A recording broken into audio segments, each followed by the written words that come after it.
Getting hit multiple times coming out of that bike section. More drivers coming to blows.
Well, hello and good afternoon, everybody. Welcome back here to Slow Motion Broadcasting, and welcome back to the Spec Racer Ford Weekend Warriors. This is round number 5 of this season, coming to you today from the Nürburgring. My name is Maunz. Alongside me in the commentary booth is Charles Boshell. Guido Marzucchi is our producer for today's broadcast.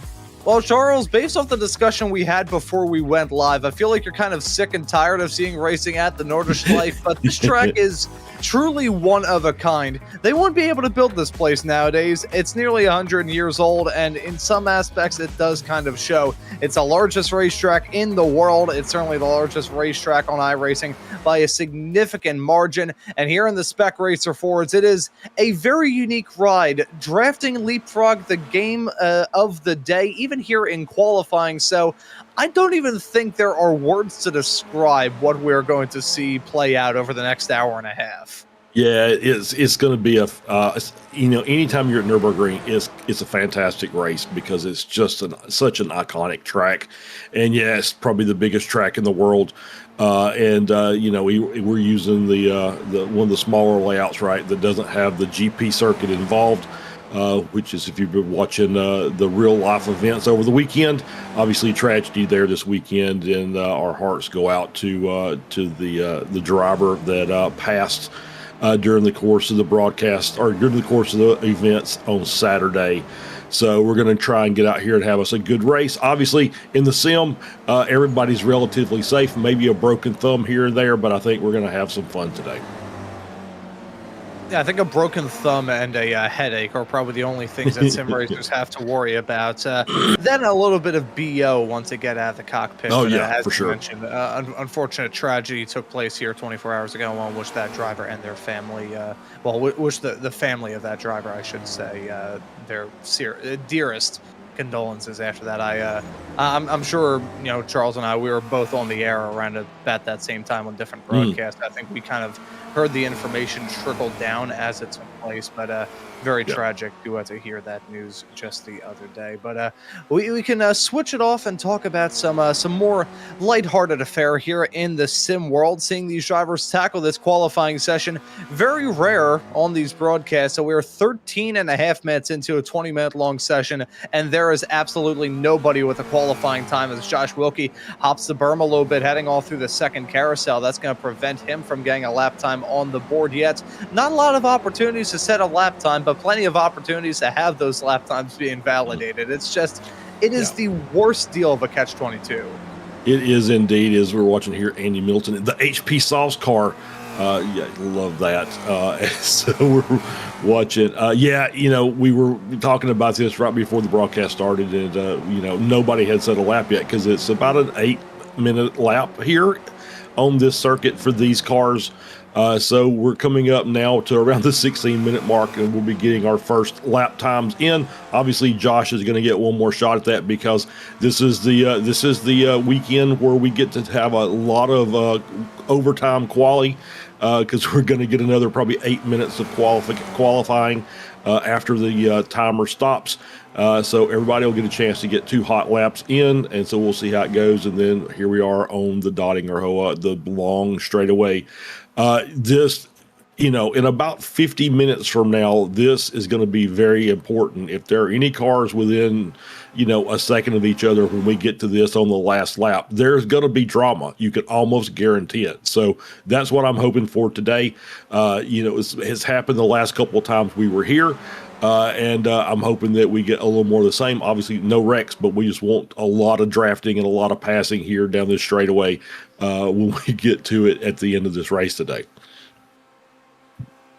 Yeah, the drafting, as we mentioned already, and we're going to talk about it a lot, is just going to be the absolute key to doing well here in this race. Among many others, keeping it smooth, keeping it clean, and keeping within the toe as you head your way down towards the back end of the circuit. It hasn't been too long since we saw the Spec Racer Fords here, but expecting some good racing nonetheless. Maybe going to get some of the first lap times on the board with these two, Jason Green and Maurizio Nazelli, and they're pretty close, as you can tell, less than a tenth of a second at the end of a racetrack like this. That is absolutely insane, the gap to be that small after 14.1 miles. Here's Nathaniel Schramm heading his way across the final turn right now across the stripe. He's going to go P5 for him for now, as we're still awaiting lap times for a massive chunk of the field. Aleix Pleva now jumping up to the pole at a 7-minute 40.535. That is just disturbing to even rattle off that time. But we did see Mr. Wilkie run into trouble, pardon me, right towards the end of that lap. I think he's feeling good about his chances. He was able to secure the win in the faux speed event immediately after last week's action here in the Spec Racer Ford Weekend Warriors. So he's feeling like he has a good shot, just needs to put it together. I know that Josh as well, he mentioned this before we went live for the Formula V show, him and I yesterday, that he's been dealing with some gastrointestinal problems, which upon further review does make sense. He takes advice from me, so of course he's full of shifting our gears now into the points. I think we should probably take a quick little gander at those before we head off into this. That makes sense as to why he's full of shift.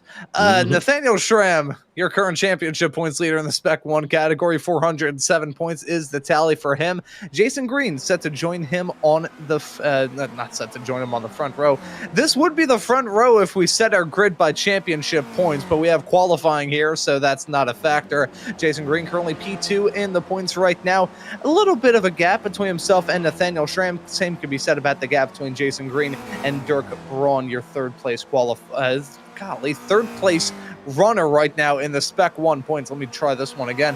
Joshua Justice and Aleix Pleva around at the top 5 in the Spec 1 category. As I try and make sure that my brain isn't short-circuiting anymore, Hugh Simpkins is currently your championship points leader in Spec 2.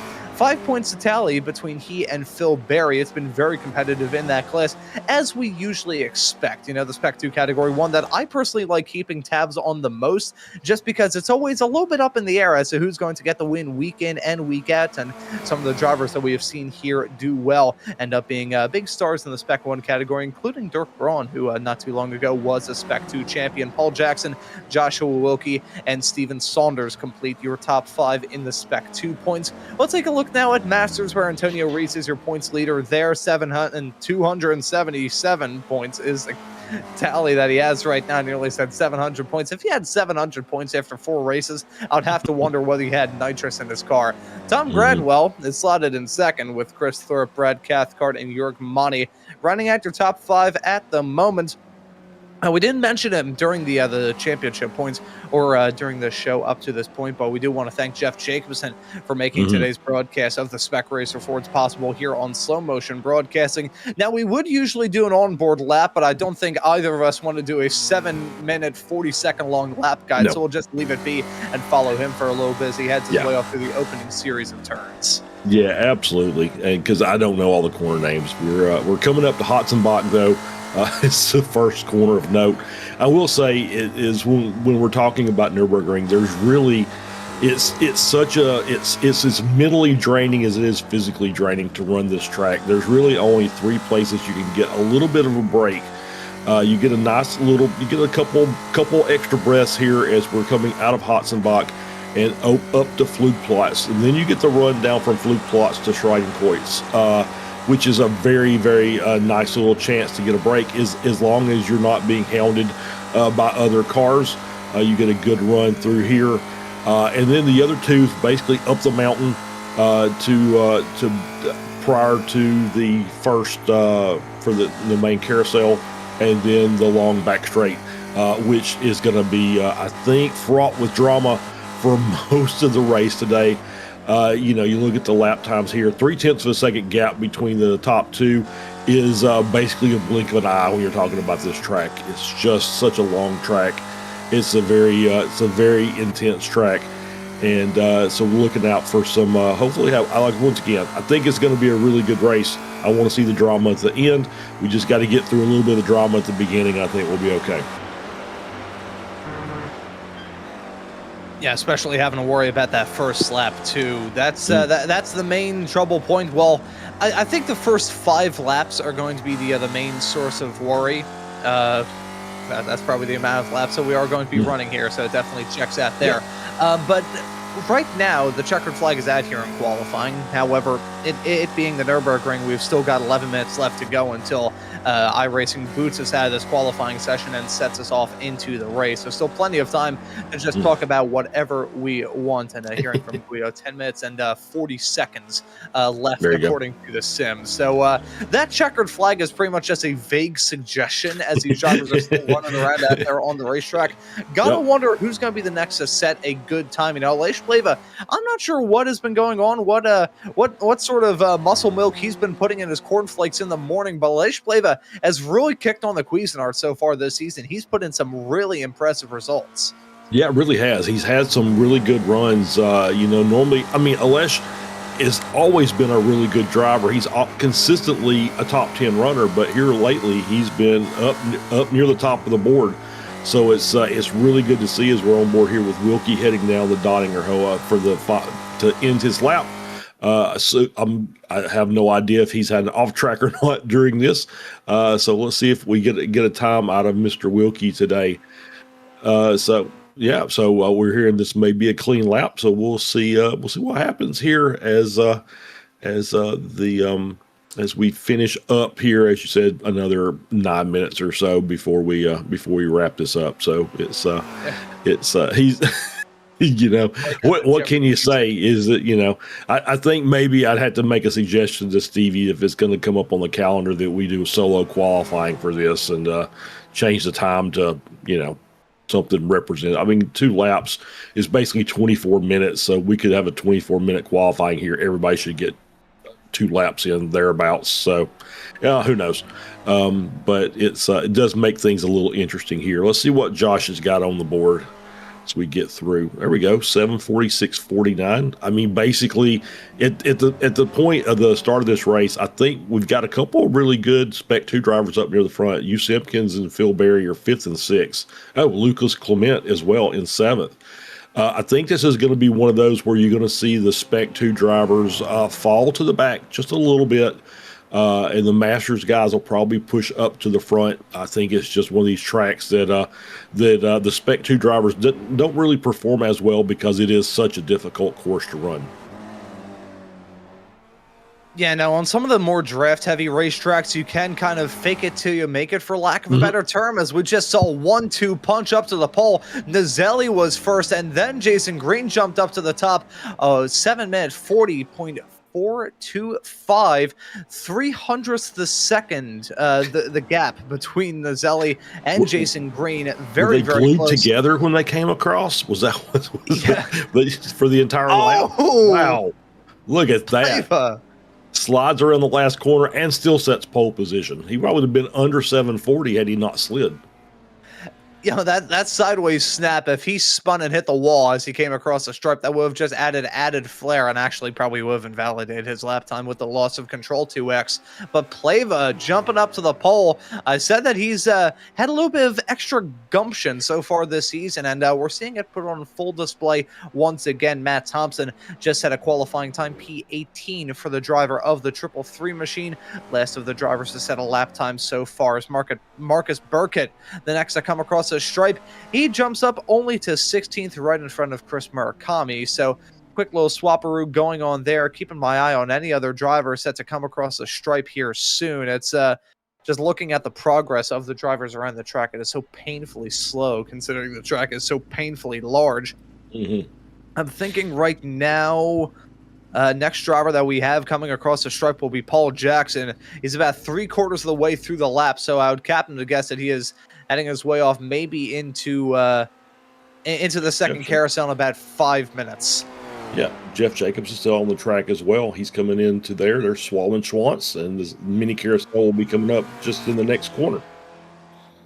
Yeah, and Paul Jackson actually right in tow. So and there's that one. Jacobson having that same moment that we saw Joshua Wilkie have a few moments ago. Just hop, skip, and a jump on the exit of the banking, losing control and sliding up off the track. I've made that mistake too many times to count running around here. So it's a very easy mistake to make, to be sure, especially here in qualifying. We jump now to Paul Jackson, rounding his way off through the turn onto the back straightaway.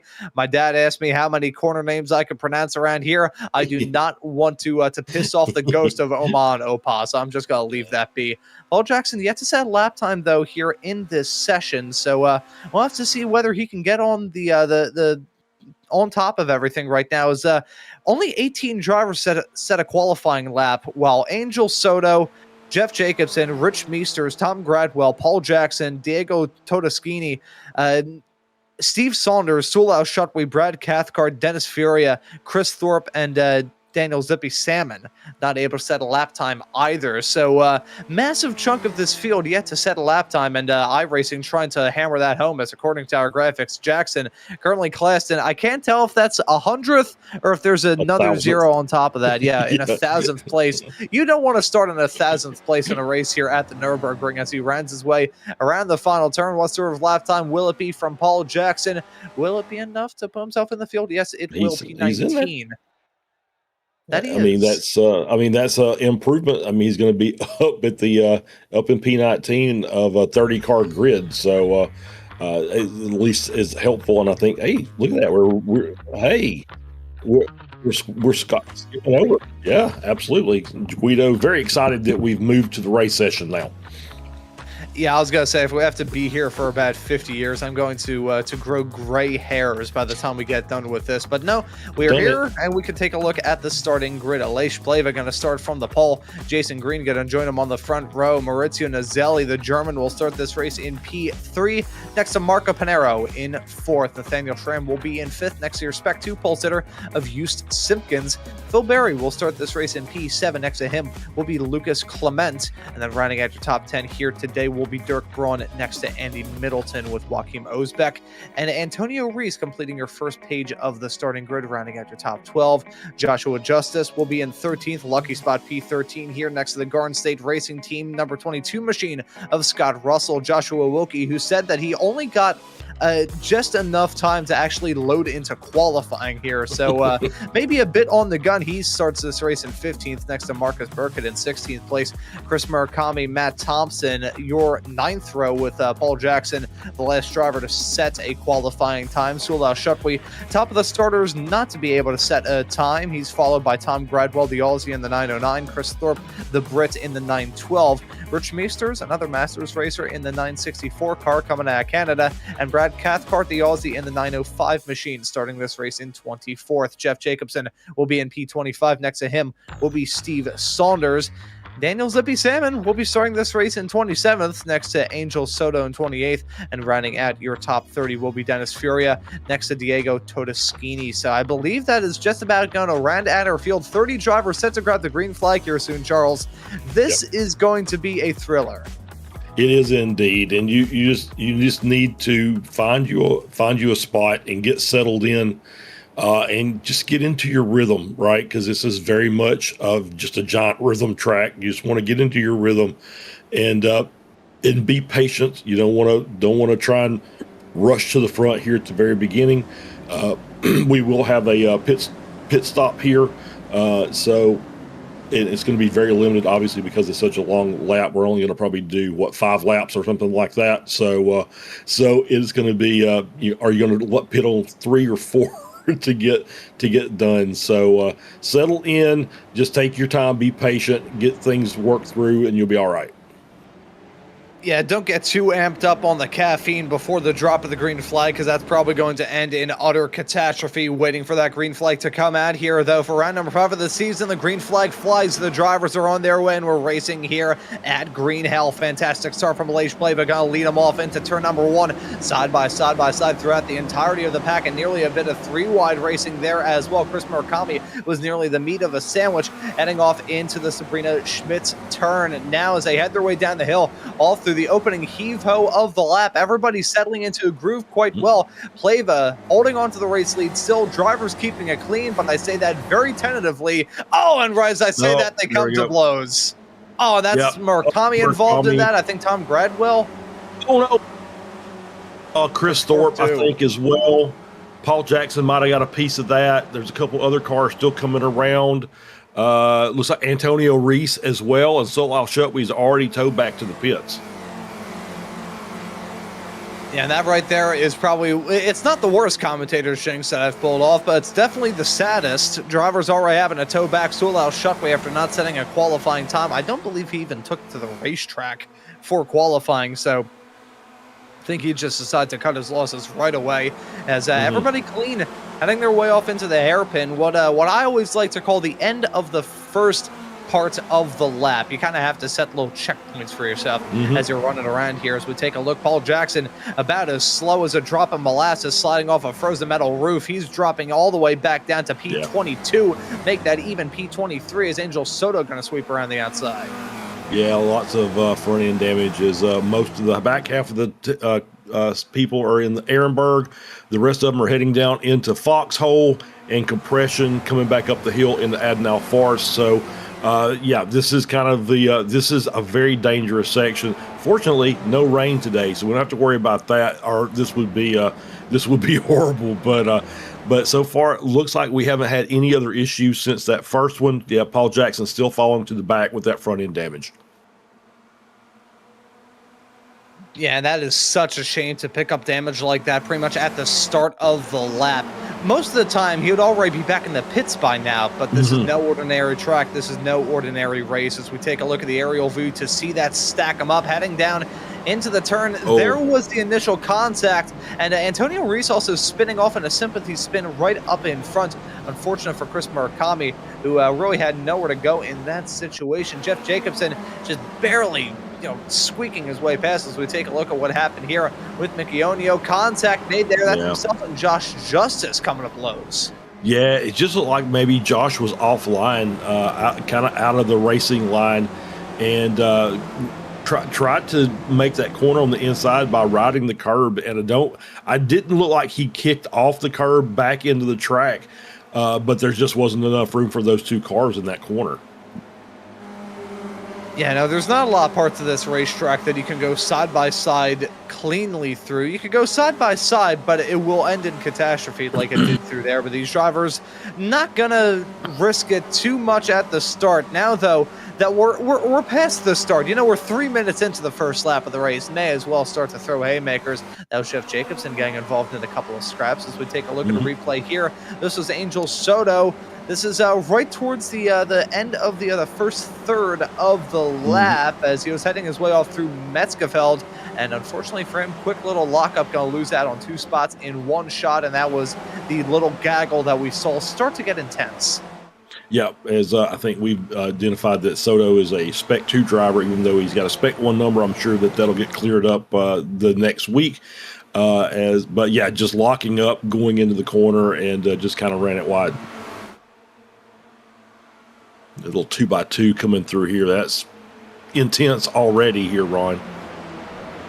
And, it may not actually be the most narrow part of this racetrack, but for a driver it is, because you've got trees and hills on all sides of you. It is nerve-wracking heading your way off through here. Jason Green, now your race leader. Nazelli up to second. Panero up to third.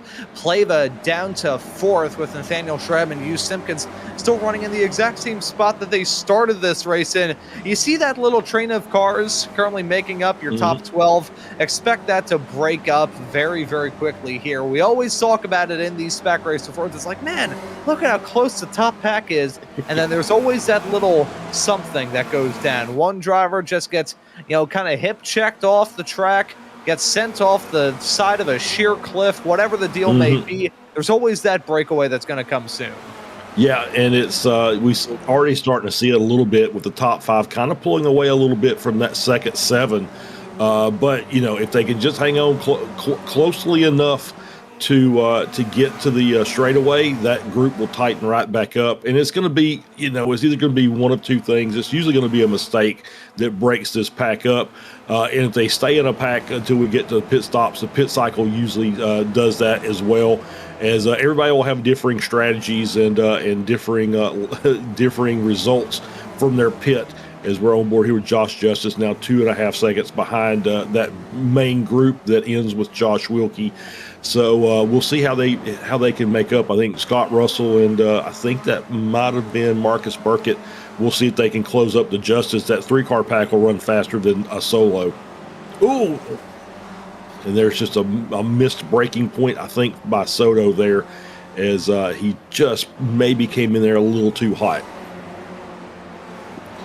Yeah, and that adds into the drivers that have decided to either call it quits fully or have just had to tow back to pit lane. I think Soto has decided to call it a day. Al Shutway and Chris Thorpe, I believe, still out there on the track. However, considering the tow lengths here, I think they're going to be stopped in the pit lane for quite a while. So I don't think we'll see too much of them between now and the fall of the checkered flag. Right as I was talking about that breakaway, we have now seen it form your top 5 of Green, Nazelli, Pinero, Pleva, and Schramm, driving off into the sunset. Familiar names, of course, here in the Weekend Warriors world, but familiar names the last time that we were running here at the Nürburgring about a season ago now, when those drivers were the ones contending out for that, as being brought out by one of the Schrammers in the YouTube chat.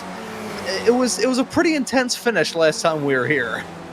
Yeah, it absolutely was. The last couple of times, actually. And here we go down the straightaway. Let's see. We should see some bump drafting by a couple of these cars. We'll definitely see some passing. We'll see if the passing up front allows this next group, as we got 3 wide here, Braun and Barry. And Hugh Simpkins, as Hughes makes his way around, picks up 2 positions. So good run by Hughes there to jump back up into P6, as he's going to pass Braun and Barry. And they're going to try and, they're going to go 4 wide. 4 wide, maybe 5 wide. Who knows? Let's just everybody find a spot and we'll just run down next to each other. It's just insane, as we still have some battling up front as Pinero jumps to the lead over Pleva. As you can see, the pack right behind there still going side by side, even at the end of the straightaway. This is getting really gutsy. Phil Berry at the epicenter of that, trying to get a move done on Hugh Simpkins, as Lucas Clement was looking to put a move done on him. So keeping our eye on this pack as they continue to squabble, continue to bounce around like a ping pong and a trash compactor. Your top 5 briefly fanning out into 3 wide, nearly 4 wide. I wonder if they will tempt fate and go 5 wide here. I'm not sure. That would be a very tight and intimate squeeze, even heading down that back straightaway. But if there's one thing that we have learned over the years here, Charles, is that these drivers in the Spec Racer Ford Weekend Warriors, they are respectful for sure. They're respectful all the time. But one also thing that goes on all the time is the fact that they don't fear death at all. No, they race hard. I mean, it is respectful racing, but they do race hard, and it's been to the detriment sometimes, as we've seen incidents probably that could have been avoided. We've had some tempers flare. Luckily, we don't have to worry about that here. We'll let that happen over in the other Discord for the community. They usually do a good job of sorting themselves out. As the second pack is starting to make up a little bit of time, not a lot, but a little bit of time, as these cars up front. We look at Pleva looking to the inside here. Coming in as Fadenkreuz is going to make that move around. Nice passing position there. And then you're going to get a hard braking zone here at Ehrenberg. Too deep in the back. This is a very good spot to try and get a move done. Don't say that, Guido. No. Not repeated. It's fine. It's fine. Keep an eye on these side-by-side drivers as they head their way down them. I nearly said down the back alley of the racetrack, but after that, I'm not even touching that combo with a 10-foot pole. Side by side, that's Simpkins and Barry. One driver's going to have to yield. That's actually Simpkins and Clement. My apologies. Lucas Clement, a driver that I don't remember here in this series, currently your Spec 2 leader. Fantastic run for him right now in that 201 machine. Yeah, absolutely. Doing a great job. Moved up to P7. He's leading the Spec 2. As this group is still about a second and a half back, so they're not losing time. There's enough cars in that pack that the draft is helping keep them pretty close to that front group. And we'll just see if Clement has got the pace behind Braun. Braun is the Pied Piper there of that second pack. So let's see if they can close this gap down a little further. Once again, it's gonna help if this front group keeps dicing. As they've been doing every time they've had a straight piece of racetrack. It looks like there's been a pass made, so that will definitely help that second group close back up, now down to 1.2. Once they break through into that 1 second cushion, there's enough sections of this racetrack that may not be, anywhere near as big as that back straightaway, but just enough for these drivers to stretch their legs and catch the draft. So that 1 second margin could maybe disappear very quickly, right as we were saying. About a lap ago, a little bit earlier than that, but we were saying, heading their way off through the carousel, that we were expecting the field to break up. It did break up, and now a lap later, here we are as they're about to head their way into the carousel and maybe join together as a little tight-knit pack once more. As we take a look in a moment here, Steve Saunders, that's an easy mistake to make. I believe that's heading off through the Weresfund section. Yeah, that's a very, very difficult corner. Downhill, not straight into a downhill braking zone with a kind of a switchback. It's a very difficult corner. I've wrecked many machines there, so I completely understand. And here's our next kind of long straightaway as we go back to another replay here. And this is Diego Todeschini, just running a little deep there into the grass. And we're going to get a good view of what this looks like as you make the right hand down and just carrying too much speed, locking the tires up. And is there going to be a tow back? It is indeed. Yep, he's already towed back to the pits. So I was going to say that second group was starting to catch a little bit. Clement now taking over the lead of that second pack. But the gap obviously had, because of that, the work they're doing back there has grown back up to 2 seconds. So they've got a little bit bigger gap there behind that front five. Oh, here we go. Another replay. And I don't have a good feeling about this already. I really don't. What a run. Trying to get What a moves run. done. Oh my goodness me. That was a fantastic run, but sometimes you got back out of it. And look at Josh Wilkie. He gets a good run too. Oh my goodness, Josh. Golly, that was bold stuff from all of the drivers involved in that. The fact they didn't stack it up there is truly unbelievable. But I don't think I've ever seen a pass and a 2-wide run through Moot Curve before. That's just absolutely insane. And there's a reason why. You're pretty much, yes. That's not even dancing with the devil. That's basically giving the middle finger to the devil. Well, I mean, it's basically called Bravery Corner. And so because the bravery is you're trying to run just basically flat out through there. And for these cars, you can probably do that fairly easily. But going too wide through there at top speed is absolutely nuts. So great job by both of those guys just to keep the cars on the track.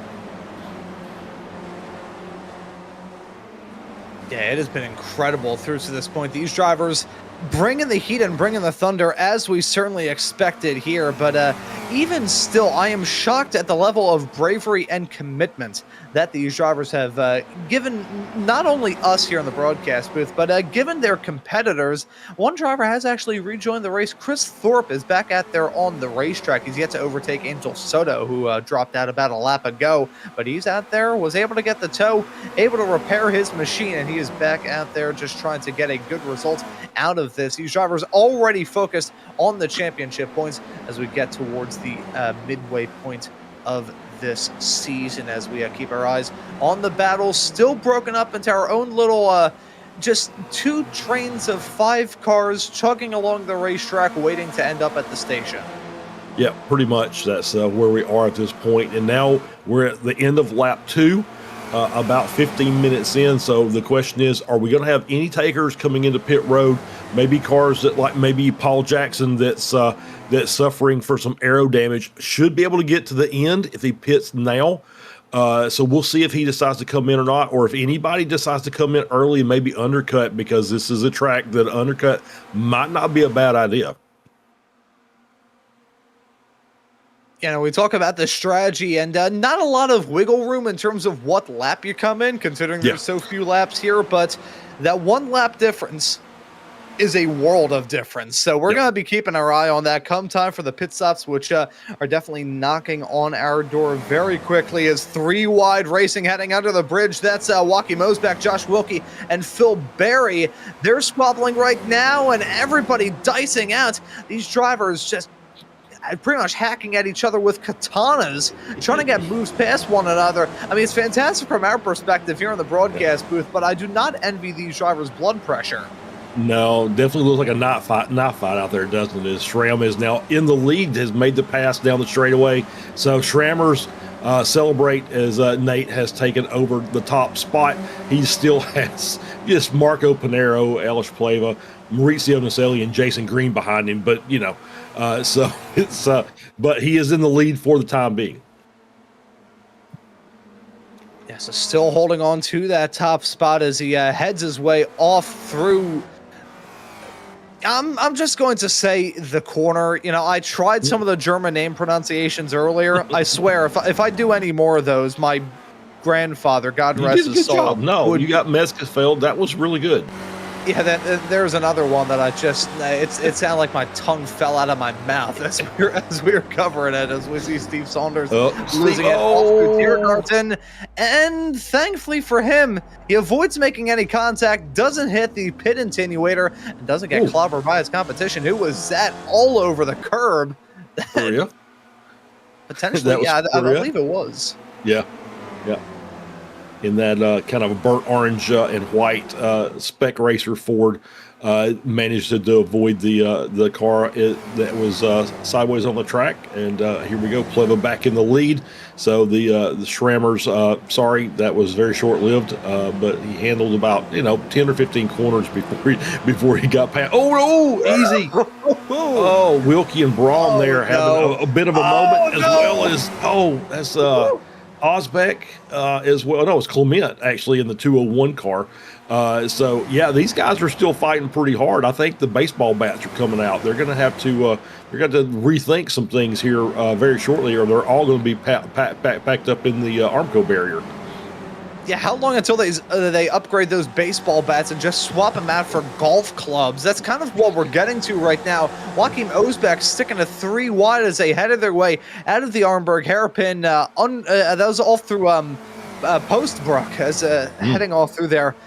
My grandfather would be 118 years old if he was still alive today. If he was alive, he would still kick my ass. Taking a look at some of these replays, this was a little squabble as Wilkie had an almighty run heading out of there. Oh, and look at that. That is a high five at Mach 10. That nearly ended a catastrophe for all parties involved. That was right before the Armberg hairpin.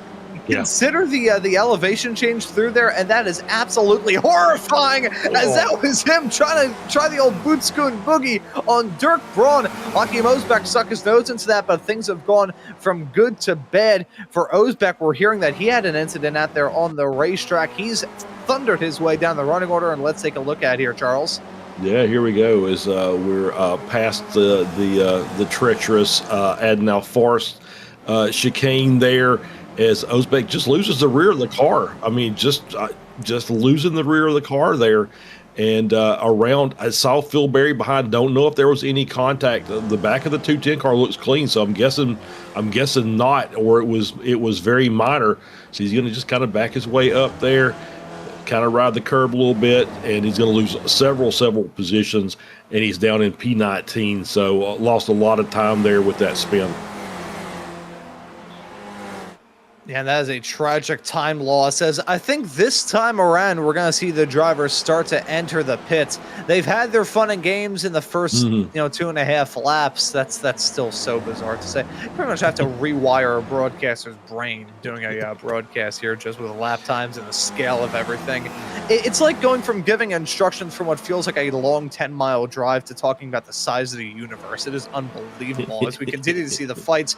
This is Clement and Dirk Braun, their own little squabble here side by side as they head their way off through the turn, and that's going to be Clement clearing, holding on to P6 for now is Josh Wilkie, the only remnant left there. Now granted, its front end looks about as dented as my forehead, but I digress. Yeah, as long as he keeps his nose behind another car, he should be okay, but he is starting to lose some time, so he may not be able to handle the pace to stay up with those two. He may fall back to the other half of that group that contains Hugh Simpkins, Phil Berry, and New Middleton. As that's that natural gap created by a driver making a mistake, and cost those guys a couple of seconds as well, just trying to avoid everything that's going on. So now the 7-car group we had is now broken up, and we're still looking here at that top 5 who are absolutely stuck together. So swapping positions over and over again. Pleva back up to the front, Schramm second, Pinero third. Naselli in fourth, and Jason Green still in fifth. Jason back there doing what Jason does, which is riding in the back of a pack and fuel saving. It wouldn't be the professor if he wasn't trying to play the smarty pants maneuver and get towards the end of this race with the best fuel strategy. We've seen him do it a lot, but I think, Jason, we've seen him kind of bring up the aggression out there on the racetrack just a little bit more. In the past, he was running in just about all of the Weekend Warriors events that he could, contending for championships and V's against Tortello, running well in the Formula Fords, contending for a crown in Spec Racer Fords as well. But he's since switched his attention off to running in these SRFs, and with that, he's obviously still been thinking about the strategy. From my memory, I believe he's I believe he's an accountant, if my memory serves me correctly. Was that right? From the old appearances on the racing line way back in the day. But either way, he's good with the numbers behind the wheel of a race car in sim. That for sure. They're able to pull off the good fuel strategies. If he can make one work here, that is, you're looking to gain a whole lot. Yeah, absolutely. It's we're going to get a replay here, and this is Brad Cathcart heading up through the corner. This is just after, I believe, the carousel, and just losing the rear of the car, have to correct out, and it's going to drop a couple positions there, but a nice save and nice recovery. Well, Playboy is getting a little bit of a gap there, up to a second, so let's see if Schramm and Panero can do what they need to do, which is basically going to be bump draft. Green running out of that corner, so they really need to be doing some bump drafting to pull that gap back down to Pleva. As we get another replay here of Jason Green, is he going to get the inside? No, just pushes wide, just maybe a little understeer there, maybe some dirty air off the cars in front, but just losing that's going to drop him out of that draft. Yeah, that's a whole pallet of understeers. He headed his way off through the turn. So he's fallen back a bit and may fall into the crutches of the likes of Dirk Braun and Lucas Clement, who briefly blinked in and out. He's back out there on the racetrack, though, being the pusher to Dirk Braun. There's a side-by-side battling going on here. Hugh Simpkins and Andy Middleton, as some more battling involving Joachim Osbeck, who's currently running in 16th. Maritza Nazelli was able to jump in front. Marco Panero, now running in second. Aleix Pleva is now in third. He pulled that 1 second gap, but it's at the start of the back straightaway, so that all comes to naught as everybody now filing into the pits. The top 6, top 7, top 8, top 9. Will it be the top 10? It will. Will it be your top 11? It will as well. Top 12, top 13. You know how we said that drivers were maybe going to be a bit adventurous in the pit stops? Well, Screw me. And that was like Beasters. He was thinking he was going to go on out another lap and saw everybody come in the pits, and nope, I'm coming in too. So let's see. We got the 659 is the next car up. This is Zippy, I believe. And then everybody in the pits, everybody out of the pits. It's like a freight train. It's like they just cut the corner there on that last lap. Came in, stopped for a minute, and jumped back out. And we got a nice gap, narrow out by a second over to Selly. 1.3 back to Pleva. So a little bit of a gap here. And Andy Middleton with a black flag. So that's going to be probably speeding on pit exit. And I think that's going to be Andy Middleton saying, yep, I'm not going to recover from that.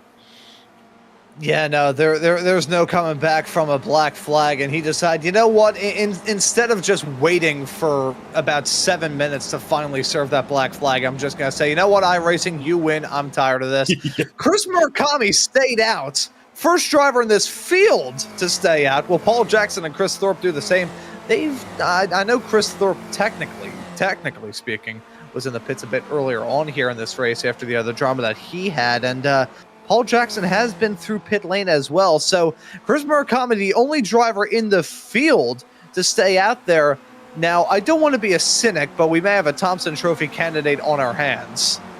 Well, let's look at okay, so we're hearing that somebody had a short pit stop, and that was, let's see, who's our candidate? Yeah, it was Chris Murakami. I completely forgot about Simpkins it. And Josh Wilkie were both the two low guys. So, you know, Josh has always said that his fuel calculations aren't always, digitally accurate. So he may have short fuel, but we'll see. If you get in a draft and you just kind of ride behind somebody, maybe you make that work.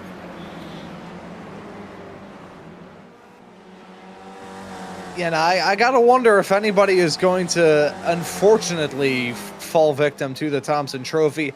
Wouldn't that be the most shocking thing in the world, considering the nature of this track? And anybody who's potentially tuning into this series for the first time, thinking that we're picking on poor Matt Thompson, who's there in the back of shots, it's old bit of Weekend Warriors lore now that I was around for back in 2024 in the Formula Vs.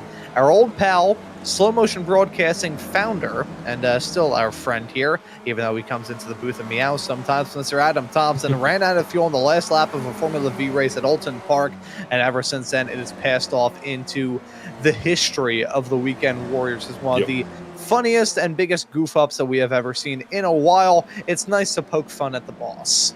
Yeah, so a little more history of the Spec racers here at the Nürburgring. I think it's about 3 races ago, so this may have been a year and a half. But we had Marco Pinero come out and short fuel trying to get the win, and he gave up 4 seconds on track, 2 of those on the backstretch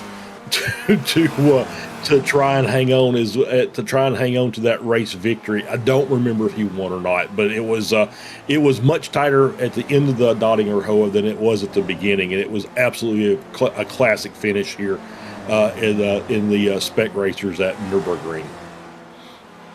Yeah, I think I still feel a little bit bad about that broadcast. It was meant to be only my second one covering this series full time, that is, and I realized, oh, it's actually Easter. I gotta go off to New Jersey, and I left you all by yourself in the booth for that whole show. Which maintaining a solo, I have done it with a Formula 3 race here once. It is an interesting experience. I had a Super Formula Lights race. It was a I will say the Formula Ford at the New Hampshire road course was much more enjoyable as a broadcaster solo than this was. Hey, touche. I think that track isn't nearly as whiplashy in a sense. Yeah. You're not running 7-minute long lap times. That track a little bit more punchy. Yeah, indeed.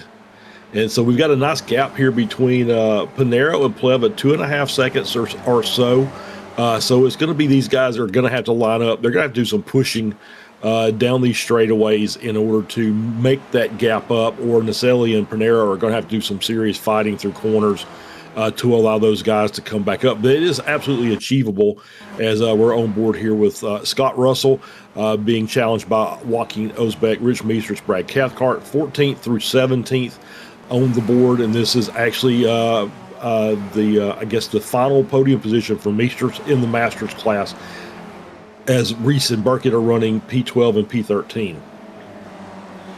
Another thing about the Nürburgring makes this messed up to say, as we're about 2/3 of the way through lap 4, but these drivers are probably coming to take the white flag this time by. That, or it's going to be rather close. So if that is the case, these drivers are going to have to crank up that level of aggression, a couple of higher levels than they have done so far here. Certainly for Aleix Pleva, who I think had a good shot of grabbing the win, going to have to play a defensive game, as I'm not sure a win is on the cards. You've got Maurizio Naselli and Marco Pinero, Weekend Warriors veterans. When these races first started getting broadcasted way back in the day with my old pal over on the Porsche Club of America, Joe Peak was on the call for that. Those two were fast. Naselli has a slowdown, though, so that's going to allow Marco Pinero to punch up. Still keeps them just running up at the top and really not feeling any pressure from behind. All we're talking about is a matter of degree here. Yeah, but it has given Pinero a gap to Naselli, so it's so now it's Naselli kind of in a hole there. He's 1 point or 1 second ahead of that group, and he's a second and a half. So that might be the bridge to get those guys up to the front of the field, as Naselli is very close into draft range to Pleva. So you may see those guys start working their way forward here as that group will tighten up, and should be able to track down, or very close to be able to track down Pinero, as they're going to get this ramped up here if they come out of the Klein Carousel and around for the final 2 corners before the Dottinger. So here we go down the straightaway again. As we take a look at the replay to see a moment here for Zippy, this is heading off through the back half of the track. I believe this is coming out of Brunigan off through the S curve, and unfortunately for him, clipped that curve on the outside and going to loop it around. Thankfully, keeps it out of the barrier. That turn is really just a pain in your hind end, considering that you've got just that curve on the outside sticks out like a sore thumb. There's really no way getting around that. As we talked about, Nazelli losing out on the time because of the slowdown has brought everybody else into the fold. Look at that. Panero driving away as it is 5 cars covered by nothing there. 3 wide at the front, side by side as company behind as they're still continuing to fight. That's Pleva and Jason Green squabbling up. They get it all single file. Schramm is now your P2 runner. But as we get towards the end of this race, the white flag is not in the air this time by. I thought it was almost close. It was, but they'll have about 30 seconds left when they come across the stripe next time by. That's going to complicate matters quite a lot when it comes to the fuel. Yeah. This is going to say, okay, now who's going to be short? If it will know in about another 8 minutes or so as the field comes around for the white flag. You may see some drivers dip into the pits for a splash. Otherwise, you may not, and it may be everybody's good to go. I got those calculations on lock as Schramm is now 8/10 back, so this group is tracking Panero down. As kind of what you would expect. It's kind of hard to break away from a pack here, especially, on equally matched cars as far as performance is concerned. So I think we're going to have us a nice 6-car battle here for about a lap and 3/4 or so as all this group is now back together. And here we go. It's starting to get a little racy. Yeah, it's gotten very froggy out there on the racetrack. These drivers looking to go from one lily pad to the other. So how's it going to work out? Who's going to be the one to get off the island first? Is it going to be Marco Panero driving away? Nope. He felt like he had a comfortable margin not too long ago, but that gap quickly disappeared. Here's a moment for Chris Murakami. This is right towards the end of the previous lap, right before the second carousel. And, oh dear. Yeah. And I think he's already towed back to the pit. So just got behind on his apexes there and slides off into the barrier, and he's meatballed. And I believe he's already towed back to the pits. We'll see if he comes back out. Who knows? It's Chris loves racing, but you never can tell if they just want to say, you know what, that's enough for today. With the toe and the meatball flag that he'll have to repair in its entirety, I don't think he will be able to rejoin the races. Rich Meesters hops the berm, skipping a jump over the curb. He's going to lose that not only on one spot to Scott Russell, but a second to Joachim Osbeck. As Osbeck's been aggressive throughout this race, we've seen it get put on full display time in and time out. Will he try and go for it once more here? There's a squabble for P14 out there on the road right now. Not feeling too much pressure from behind Brad Cathcart. 1.3 seconds back now. That is by no means insurmountable, but for now it is a comfortable margin. As we take a look at a moment here for Jeff Jacobson, this heading off through into Arnberg. Unfortunately for him, already losing a lockup, big lockup there on the inside front tire, and through the gravel he's going to go. Yeah, but he recovered it nicely. Didn't make contact with a barrier, so he's going to continue on. Our sponsor today, so it was good to see Jeff able to get that. We want to keep him in the race as long as we can, hopefully for the entire race. So done so, and he's about a second and a half behind Matt Thompson. So there's still some battling going on. Obviously, points are points. You want to get as high as you can, especially when you're in a class battle. So we'll see if how Jeff finishes off here as we're back to the front. Group 6 cars. Probably not much chance of anybody else getting up to this unless something severe happens, as Simpkins is running in 7th and leading Spec 2, and he's about 7 seconds behind him. Yeah, so not sure what the deal is going to be in that battle. There's still enough time for those drivers to get close, considering that we're coming to take the white flag this time by, but still looks like Hugh Simpkins may have the upper hand to bring it home once more. Josh Wilkie going on a good drive, up 6 spots from where he started in this race. Nice little fight back for him. Currently holding on to the final podium spot of the Spec 2 runners, P9 overall. And a reminder to those tuning into this series for the first time, these drivers are scored based off their overall finishing position, not where they finish in class. So that class battle is really just one for bragging rights and bragging rights alone, as he's going to look to jump in front of Clement and maybe grab P8. As we look at the front of the field, Marco Pinero pretty much acting like a rolling roadblock right now, as everybody with the massive runs right behind him not able to make something work as they head their way off through the Estrella right before the first carousel. That's going to be Pinero still punching the hole in the air, but he has got some very interested company behind. He does indeed, as all those cars look like they safely make it through the carousel, and we'll head out into the, I guess, what I would say is like sector, the middle sector of the course, right? The carousel is normally kind of indicative of the middle part of the lap. So you're on the back half of the circuit. Some very, very tricky cornering through here, as we'll make a couple of runs through some S sections, find Flant's Garden, maybe get a little air in these cars, who knows, and then make our run down to the mini carousel, and then back to that straightaway where the fun starts all over again. And when we go down that start-finish straightaway, you could very easily see the likes of Maurizio Nazelli, Aleix Pleva, and Jason Green, pretty much shotgun of this pack, be able to jump in front just like that. Quick little blink of the eye, and you're going to see them go side by side. I mean, last lap, we saw them go 3 wide up in front, and then 2 wide behind. Yeah. What is there to say that that's not going to happen again? It probably will.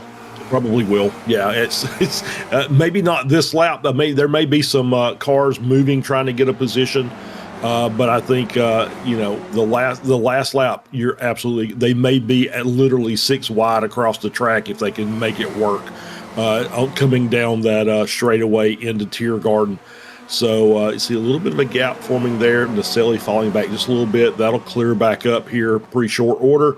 And these cars will all tighten back up as we're heading down into the final section of track here into Schwabenschwanz, and then the mini carousel, and then we'll get ready to make that run down the straightaway. And now off through the second carousel, the mini carousel, as I usually like to call it. This is going to be a little preview, just kind of the appetizer or an hors d'oeuvre of what we're going to see a little bit later on here in this race.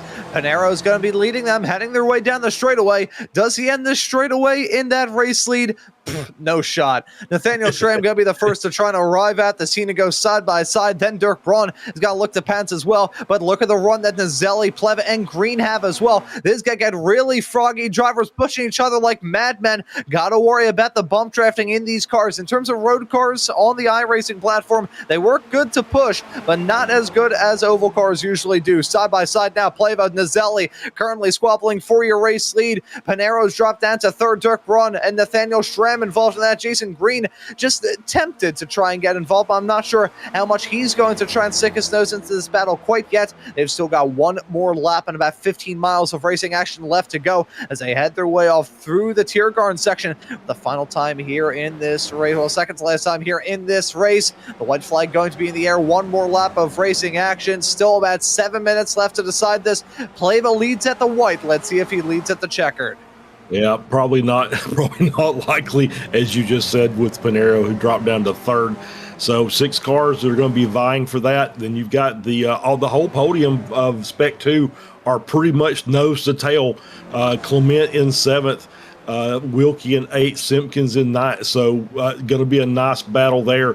As Burkett seems to have fallen off a little bit. He was right behind Reese. Reese all on his own here now, leading the Masters class, running in P12. So good bit of driving for these cars, and we have one more lap for the rest of the field here and see if anybody. I don't think anybody came into the pit, so I think everybody feels like they've got the fuel on board they need. So let's do one more lap here and get this. I love the vote of confidence from Guido, just saying good luck with that. So who knows? Maybe Guido will be the harbinger of death for some of these drivers' fuel numbers as we get towards the end of this race. We'll just have to find out. Side by side, Nathaniel Schramm looking to jump his way up in front. He got past Dirk Braun, gets past Marco Pinero, going to try and get a move done on Maurizio Nazelli as well. Got tucked back in though. Jumps up to third.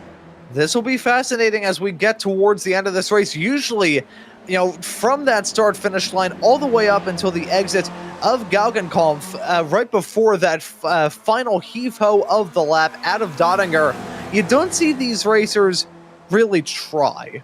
Now, they're still keeping it on the road. They're still going fast, but they're not trying to get the moves done on one another. We're seeing this kind of go on even in this little battle right now between Joachim Mosbach and Scott Russell. Drivers just looking to leapfrog in front of one another. This one, a little bit different than your top pack, as it's trying to figure out who's going to be the leader of this little group of 3 cars, and that will be Mosbach as they head their way off through the hairpin for the final time. But Schramm deciding, you know what? I'm not confident running in 5th. Let me try 3rd. Yeah, normally I would say on a track that has a lot of drafting areas, 3rd's probably a pretty good position to be in if you're in a Spec Racer Ford. But this one's just so different than everything else. Every one of these 6 cars has a chance to win this race based on what happens during the course of that final run down to Tiergarten and around for the finish. So it could be any one of these 6 cars. It just depends on what happens, how aggressive everybody gets, and where the runs take them. And I think that's what we're seeing is just people are getting good runs off the draft in those straightaways, and they're just letting it go and making the pass and leapfrogging, and that's okay. So it seems to be working for the most part after our first little incident there at the start. It's been pretty clean racing for the rest of the event.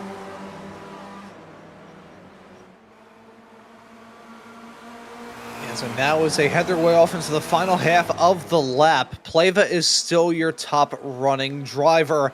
Gotta wonder what's the good spot to be in here, though, Charles, because you certainly don't want to be in the race lead. That's kind of a given. But in terms of the spots from P2 to 6, I would argue that really, outside of the podium would maybe be where I would want to be. We saw that work out last time around with your top 2, top 3 just getting chewed up and spat at by the competition right behind.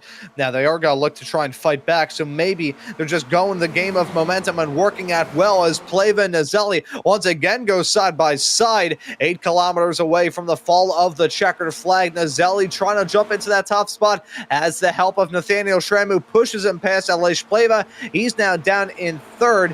Now Nazelli, if the start-finish line was here, he would be your winner, but he's going to be the leader as they head their way onto the back straightaway, which frankly, even though the game of leapfrog is so strong that he could honestly have a double leap, go from the front to the back to the front, you still don't want to be in that spot. So just out of assurance of drivers behind, just saying, no, we're not going to allow you to have that race lead coming across a stripe. Are you out of your mind? Yeah, I agree. I don't think P1 is where you want to be as we head down through the carousel. Showtime. What are we hearing from? We're getting Showtime from somebody. So from Guido giving us the Showtime call. I'm not really sure why that is, but okay.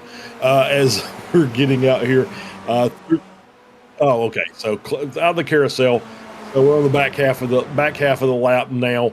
And yeah, I don't think P1 is the proper place to be, or I think it's the least opportune place to be. You can draft back up, but realistically, you're going to have all 5 of those cars pulling a draft off of you, and they're not going to give that back up easily.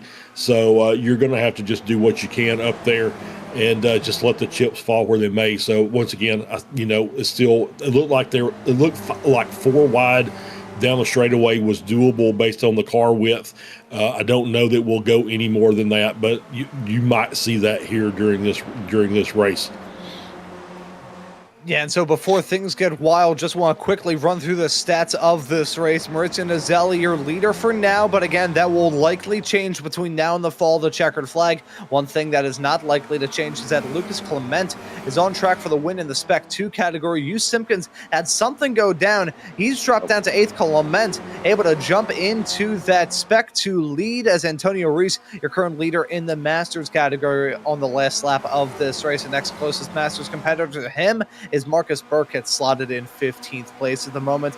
Decent chunk of the field have been able to go through this race and see the checkered flag, although Chris Murakami, Daniel Salmon, Andy Middleton, Angel Soto, Diego Todeschini, and Sul Al-Shutwi make up your 6 retirements. At the moment here, we could still see a little bit craziness break out because we're heading our way off into the carousel. As Guido said, maybe a little bit prematurely, it is showtime here at the Nordschleife. Heading their way out of the carousel. Little bounce there on the inside wheels. Nazelli gonna be the hole punch Pied Piper of the field, but everybody's gonna look at him and scoff because he's gonna be a sitting duck. Here we go. Schramm's gonna be the first to pull out, maybe pulling out a little bit early though. They're side by side as they head their way onto the straightaway. Look at the pack right behind though. They're already battling, and look at them choosing to chase the tail of Schramm instead of chasing the draft off of Nazelli. That's a little bit telling. They know where the momentum's rolling. A little bit of bump drafting nearly gone wrong there between Dirk Braun and Jason Green. Thought a driver was going to get turned, as here we go. 3 wide racing, tight squeeze.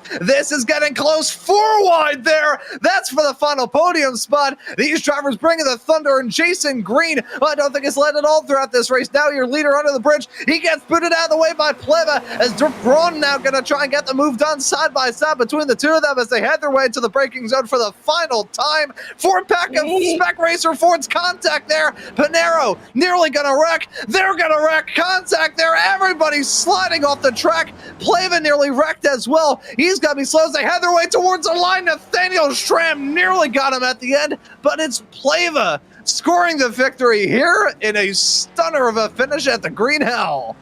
Yeah, your voice sounds like mine.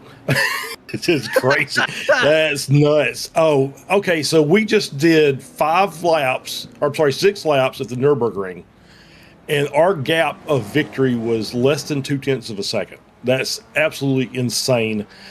Great racing. Kind of just knew that there was going to be some kind of incident to happen, as we're going to get a replay here of, there's Wilkie with a broken car, and he's going to work his way around. Oh, and he's going to get, just for good measure, he's going to get hit and got the black flag. Oh, no.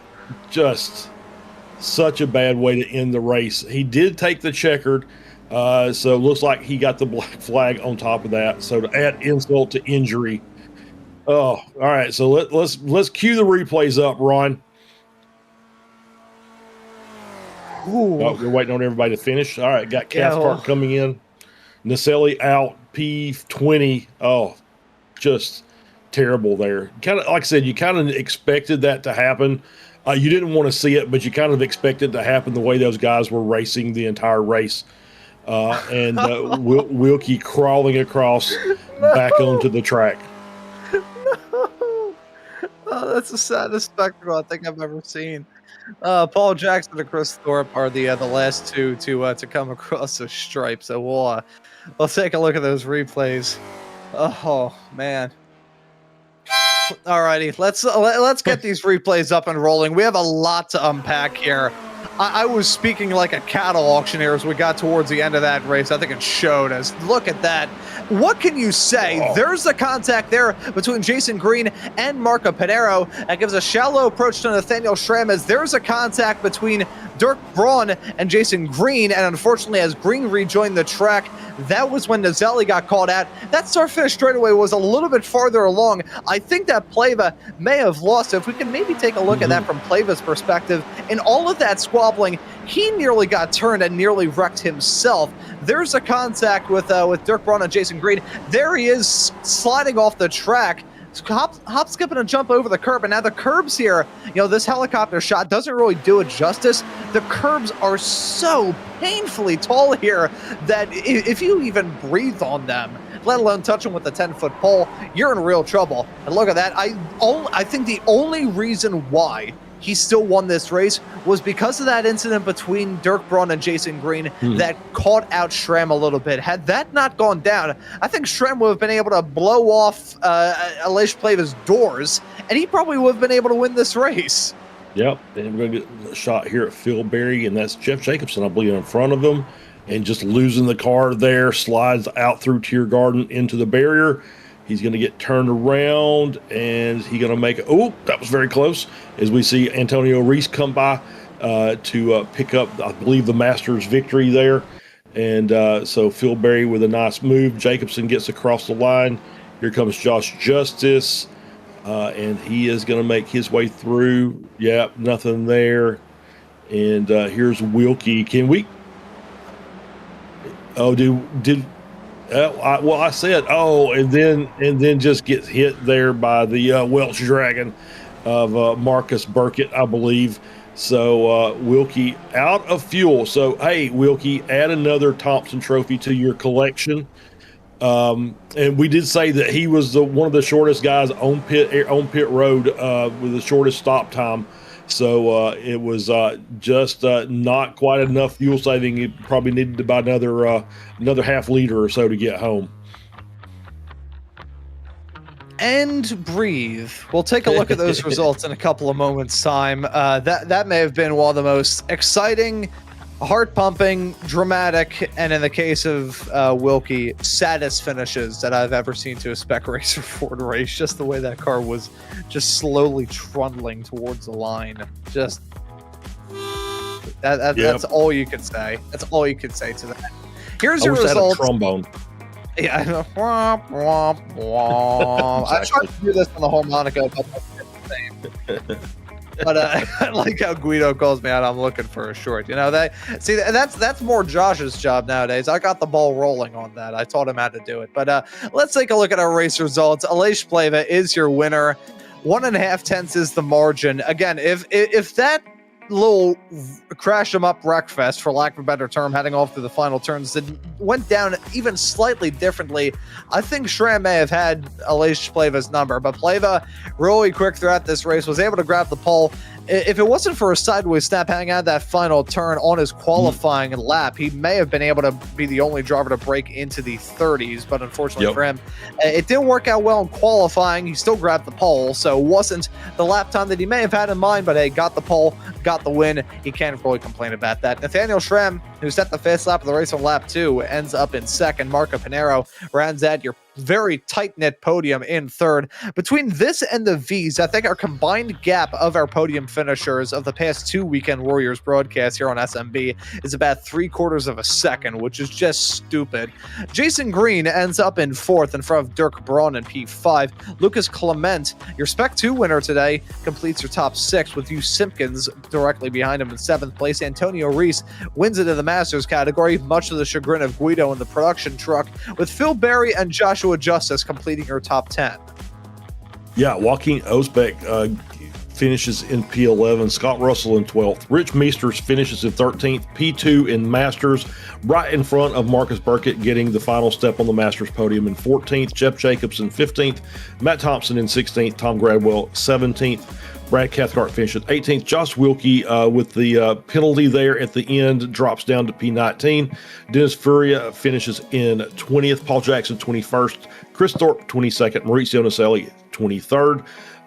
Chris Murakami 24th. Steve Saunders 25th. Zippy Salmon there in 26th. Andy Milton 27th. Diego Todeschini in 28th. Sol Al-Shutwi in 29th. And I think Angel Soto finishes in P30.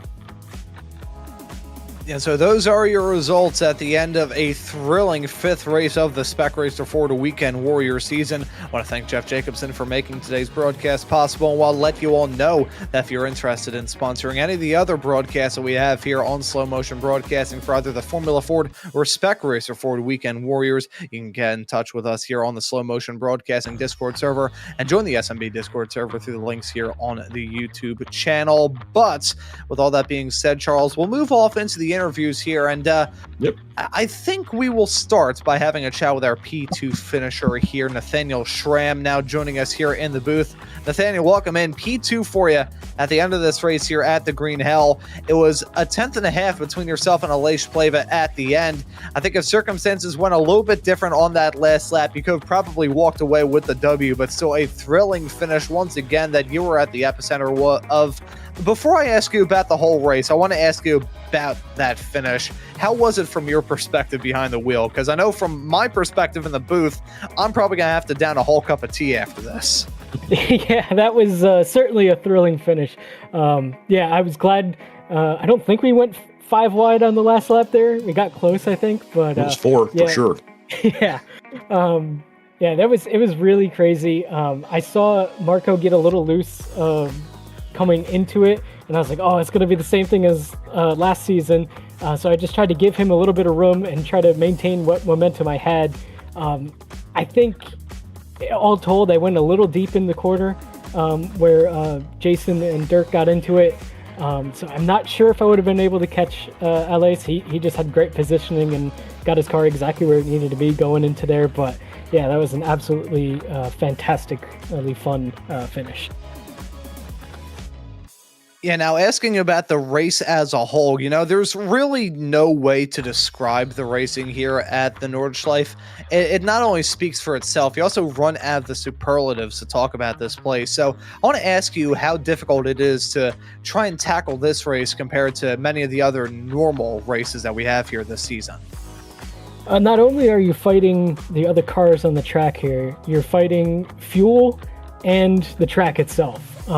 There's a lot of draft here, so you can benefit from that, but you also want to be in front because the track is so difficult. You never know if the guy in front of you is going to make a mistake. There's so many corners, I don't even remember the number now. But any one of those, you could have a mistake and somebody goes off, and they're pretty quick. So, you got to really bide your time and try to take advantage of the points that you can and just settle down and let the race come to you as you do it. And that seemed to work out for me today. So happy with that. Yeah, so very pleased about the result here in round number 5 of the Spec Racer Ford Weekend Warriors. But next time here in this series, Nate, we're going to be swapping out the Green Hell for a different challenge, that being Mugello next time out. That F1 track used just once back in 2020. Certainly a different ride than this one, but just as fast and just as challenging. What are your thoughts heading there for round 6? I think I like Mugello. I'm not really the best at it. I can hold my own usually, but the big things I think is going to be the sausage curbs through all the chicanes and just watching tire wear. These tires in the Spec Racer are pretty good, but I mean that's a lot of high-speed cornering to do, so it's pretty tough on most cars. So I think watching your fronts and trying to deal with understeer as it develops is going to be a big portion of that race. Yeah, definitely a different challenge than what we had here for sure. But Nate, as always, before we let you go and celebrate this second place run, we'll let you give any thank yous or shout outs. Awesome. I'd like to thank Slow Motion Broadcasting. As always, you guys do a fantastic job. I'd like to thank Jeff for sponsoring. I'd like to thank my team, Three Oceans Racing, and our sponsors, Turner Machine Development and Gager & Sons Power Systems. And finally, give a shout out to the chat again. Nice to see Kemper, Carcax. Hopefully Selma was around to see some. I'm not sure. I'll have to ask Carcax. But yeah, always good to see everybody's support. Yeah, and as soon as you said that, I just saw a string of hearts in the YouTube chat as well. So definitely have some loyal admirers tuning into these shows. But Nate, thank you for the kind words, and we will see you out there on the racetrack for the next round of the championship at Mugello. Awesome. See you later. Yep. And that right there was Nathaniel Schramm, our P2 finisher. Charles, I'll pass the mic off to you to have a chat with our Masters winner, again to the chagrin of Guido, so we'll get the booze out the way from him, that being Antonio Reese. Yeah, let's bring Antonio. Antonio, congratulations on the class victory. I think maybe a little uneventful for you. Maybe not the most exciting race. I think you were kind of out there on your own. So you let me know if you had any kind of drama during the course of the race today. I guess lap one. I guess that's part of it, right? Not lap 1, was on the first corner of the lap 1. and then I was a little bit kind of disappointed. But I keep pushing, go until the end, never give up, and then crossing the finish line was like 2 cars, Philip Perry and the other car. Then I had 2 more positions, so finishing 8, it was a really good result for me. Yeah, absolutely. I think that might have been our buddy Josh Wilkie. It was the other car that was out there. But yeah, P8, nothing to sneeze at. Good result. Obviously, the class victory is what you're looking for, right? You're gaining points on the rest of your rivals. So next week, I think maybe a track that if you own it, I don't know, but maybe a track that's going to kind of suit you, what you like to drive. I think this is going to be pretty much a high-speed draft track with Mugello up on for the next round. Oh yeah, I have to buy Mugello, and also I have to buy that Mexican truck as well. Yep. I don't have most of them, but I will buy them. And then I have to learn the truck. I will be slow probably because I don't know the truck, so I'm Yeah, completely understand it. I got faith in you, Antonio. I know that you'll put in the work. I know you'll put in the work to get it and get it figured out. So, we'll give you a chance to give any thanks before we let you go and celebrate your victory. And so the floor is yours. Yeah, you guys on the broadcast. Charles, Guido, and I don't know if Ron is there as well, but I didn't watch. Yeah, Ron's always here. Yeah. So thank you for you guys. Bad termite. the broadcast stuff and the service, and as well for Stevie Ray is our main buddy, and as well for all the drivers of the Weekend Warriors community, and the sponsor Jeff Jacobson. Sponsoring on the broadcast, and as well for all the guys watching as usual, and especially for someone give me the setup. A friend of mine, he just gave me the VRS setup, was really pretty nice. Arthur, his name is Arthur. Yeah. Oh well, hey, we don't want to give it away. That way, VRS doesn't come back and give him a hard time about sharing setups. I forgot. Sorry. Yeah. Anyway, Antonio, thank you very much. We appreciate you as always coming in and your interviews. And we'll look forward to talking to you next week, I'm sure. Yeah, I hope so. Okay, have a good week. Thank you, guys. Bye-bye. Thank you, Antonio. Antonio Reese, our Masters class winner for today's event at the Nürburgring.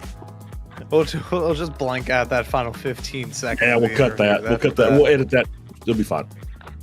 Yeah, I remember one time I had to do a broadcast where we were told to talk about a driver who was racing in that event who was 8 years old, and we were like, we cannot mention that because iRacing will be all over everybody who is a part of that league. They decided to broadcast like a 70 race season that started in like August of last year and was going to run all the way through to November of this year. They had like 6 drivers. The rest of the field was full of AI. And then the final broadcast, the AI finally won. And then we had an existential crisis in the broadcast booth, and then they never broadcasted that series again. But Charles, we had a fun one. That was very, very entertaining. Yeah. It's it's a track like no other, and it is absolutely fun to do commentary here. Although obviously, since neither one of us speak German, it's very difficult. When you have 120 corners that you have to try and navigate through. But it's always fun to watch racing here. And this is exactly what you get when you get spec racers on a track like this. You'll see these packs forming and you'll see the draft and you'll see all the 4 wide racing. And it was a blast. I hate that we had a couple of cars crash at the end. It would have been nice to have all 6 of those guys come across the line within about 2/10 of each other. But, that's part of it. So, yeah, I'm looking forward to next week as well. With Mugello up on the calendar, I think that's going to be a pretty good track for these cars. Yeah, I think we're going to have a lot of fun. And as we mentioned a little bit earlier on in this broadcast, funding still open for the rest of the Spec Racer Ford and Formula Ford Weekend Warriors season. So if you would like to sponsor the broadcast or just make a contribution to make these broadcasts possible, you can by joining the Slow Motion Broadcasting Discord server, getting in contact with us. We'll put you in the right direction to get in contact with Mr. Stevie Ray, who makes all of the shows possible. But I want to thank you all for tuning into the action here on SMB. We've got a whole lot of action throughout the week. The regular slot of Sim Racers Group action from the Formula 4s and the Formula 3s will be here on Tuesday and Wednesday nights. The F4s will be running at Bathurst, while the F3s will be at the St. Petersburg Street Circuit. Formula V Weekend Warriors will be running next weekend at Okayama as well, along with the return of the Grand Prix Tour on Monday, May the 4th at Portimao there in Portugal. Along with that, we also have an event coming up here on Slow Motion Broadcasting, the Adam W. Estep